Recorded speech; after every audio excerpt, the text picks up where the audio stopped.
Okay, so are you ready for this one? We're going deep into the world of contract killers. Oh, yeah. But hold on, it gets even crazier. This isn't your typical, run-of-the-mill crime story. Right. We're talking about a hitman couple. A couple. A couple who get a request that just flips their world upside down and makes them question everything they thought they knew about their profession. Wow. Okay, I'm intrigued. Right. And the source material, get this. It's a first-hand account from the wife herself. Oh, so we're getting the inside scoop. You better believe it, and let me tell you, it's a wild ride. Strap yourselves in. Sounds like it. Yeah. So what is it about this particular case that makes it stand out from other, stories about hitmen? Well, for me, it's the psychological layers. Okay. Like, we're not just dealing with, a straightforward hit. It's all tangled up with guilt, deception, and the lasting impact of childhood trauma. I see, yeah. That definitely adds another dimension to it. It's heavy stuff. So just imagine this, right? This hitman couple, they're just going about their business when they get a call from a potential client. Hmm. And get this, it's a young woman who wants to put a hit on her supposedly dead father. Whoa, hold on. Dead father. You heard that right, dead father. That's a bit of a curveball right off the bat. Talk about starting off with a bang, right? You said it. So how do they react to this? I mean, it's not every day you get a request to kill someone who's already supposed to be dead. Well, it throws them both for a loop big time. The daughter, she's absolutely convinced that her father is alive. Okay. But the husband, the hitman, he's just as certain that he killed the guy 10 years ago. Wow, so you've got these two completely opposite perspectives clashing head-on. Exactly. It's like, well, who do you believe? It makes you think about how memory works. Right, how we can convince ourselves of things, even if they didn't actually happen. And maybe even how we can block out things that we don't want to remember. Yeah, especially when it comes to traumatic events. And it doesn't stop there. The daughter claims that her father, this guy Joel Martin, has not only been alive all this time, but that he actually murdered her mother. Oh, man, that just adds another layer of complexity to it. Right, and she's clearly terrified. But the hitman's wife, she starts to get this feeling like something's off. Like a sixth sense, almost. Yeah, like she's picking up on something beneath the surface. It's interesting how intuition can sometimes be stronger than any concrete evidence. Totally. And I think it comes from experience, She's been in this business for years, so she's learned to read people. Yeah, that makes sense. Like she can sense when someone's hiding something or when the story they're telling doesn't quite add up. So what happens next? Do they take the case? Well, they decide to at least check it out. They head down to Alabama, where the daughter says Joel's hiding out. Okay, so they're on the case. They stake out the area, watching, waiting, but Joel's nowhere to be found. And to make things even weirder, the only person they actually see is the young woman, the daughter. So the target's a no-show, but the client's right there in the open. It's the opposite of what you'd expect. Exactly. And the wife, she's getting more and more suspicious. I bet. Like, why is this girl the only one they see? Yeah, why is she even there? It's just not adding up. So the tension's building. They're not sure what to make of it all. It sounds like they're walking right into the unknown. They are. And that's when the wife decides to make a move. She can't just sit there and wait any longer. She's got to do something. So she decides to follow the daughter. Oh, wow. That's a bold move. Right. And that decision, it changes everything. Yeah, talk about a turning point, right?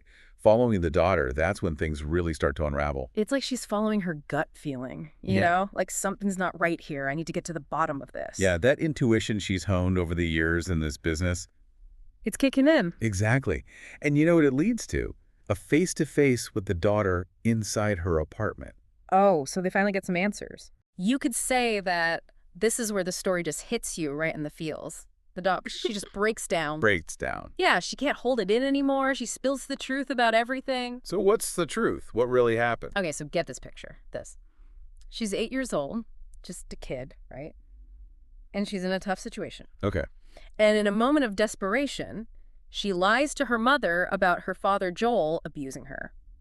Oh, wow. Heavy stuff, right. And that lie, it sets off this whole chain reaction. What do you mean? Well, the mother, believing her daughter, hires a hitman to kill Joel. Her own husband? Yeah, and it gets even more tragic. Later on, the daughter confesses that she lied. Oh, no. The mother, overwhelmed by guilt, she takes her own life. That's just heartbreaking. The weight of that lie, it led to the death of both parents. It's a lot to carry, right? And now, years later, the daughter, she's living with that crushing It's guilt. like she's trapped by her past. Totally. She's haunted by visions of her parents unable to escape the consequences of that one lie. It makes you think about the power of guilt, right? How it can consume you. And it raises so many questions like, can we ever really outrun the repercussions of our actions? Especially when it comes to something like this, something so life-altering. And the thing is, the daughter's guilt, it drives her to do something drastic. What does she do? She asks the wife to kill her. Whoa. She asked to be killed. Yeah, she sees it as the only way to find peace, to escape the torment. That's heavy. Talk about a moral dilemma. Right. I mean, think about it. You're a hitman. Taking a life is what you do. Yeah, but this is different. Totally different. It's not about money or revenge. It's about mercy. Mercy killing it blurs the lines. It forces you to confront your own beliefs about life and death. And it really puts the wife in a tough spot. I bet. Like, how do you even begin to process a request like that? And remember how before the supposed hit, Joel wanted to write a note to his daughter? Yeah. Well, the husband, he kept it all these years. And now, faced with this impossible request, the wife, she makes a decision. What does she do? She leaves the gun and the note with the daughter. She walks away. She does. She leaves the daughter's fate in her own hands. Wow, that's a huge gamble. It could go either way. It could. It's like she's saying, I'm not going to make this choice for you. You decide what happens next. It's almost like a test of free will in the darkest sense. And it makes you think, what would you have done in that situation? Would you have followed through with the daughter's request? Or would you have taken a chance on mercy? Tough question. No easy answers. And to make things even more unsettling, the final line from the wife's account, it's chilling. Some clients are just so self-sufficient. It sends shivers down your spine, right? What do you make of that? It's so ambiguous. It could be a dark joke, right? Yeah. Like a hitman refusing to kill and the client potentially taking care of it themselves. Yeah, but there's also this underlying feeling of like respect almost. It's like she's acknowledging the daughter's agency, her ability to choose her own path, even if it's a dark one. It's heavy stuff, for sure. It leaves you with this lingering question, did the wife do the right thing? You know what's funny? This whole case, it really makes you rethink those classic hitman tropes. Oh, yeah. Yeah, you know how we usually think of hitmen? Cold, calculating, driven by the bottom line? Right. Detached, emotionless. But here we see something else entirely, Like what? like a spark of humanity.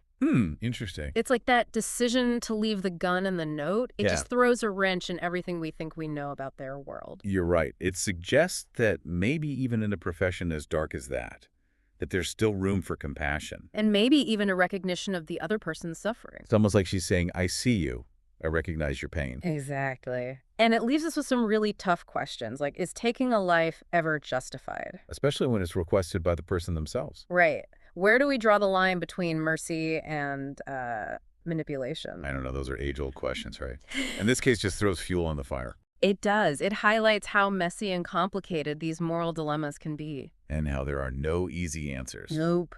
And that final line, it just keeps echoing in my mind. Some clients are just so self-sufficient. I know, right? Chilling. What do you think she meant by that? I go back and forth. Is it a cynical observation? Or a twisted form of admiration? Yeah, like she's almost impressed by the daughter's unwavering commitment. It's unsettling, for sure.